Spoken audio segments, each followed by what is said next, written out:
เมื่อท่านมีความเสี่ยงเป็นมะเร็งหรือเป็นมะเร็งแล้วจะมีผลหายหรือผลกระทบอย่างตามมาหลายคนคงฮู้เนาะในคลิปผ่านมาส่งกระบอกไปแล้วว่าจะเป็นอาการ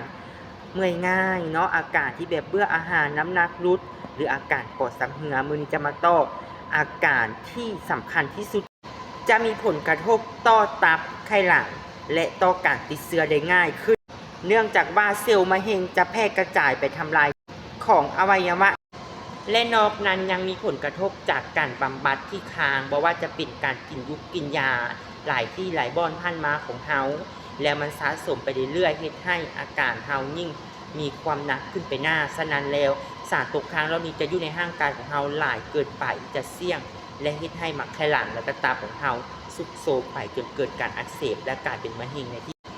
ไผที่บ่อยากตกอยู่ในกลุ่มเสี่ยงหรือเสี่ยงแล้วบ่อยากที่จะเป็นแบบซ้ำเหือและหายแห้งกว่าเก่าสามารถถามรายละเอียดปรึกษาส่งได้ฟรีหรือว่าไผอยากเล่าอาการสามารถคอมเมนต์ลงในกล่องคอมเมนต์นี้เลยส่งจะตอบทุกคนด้วยความจริงใจและมือนี้ไผที่อยากมีปัญหาใด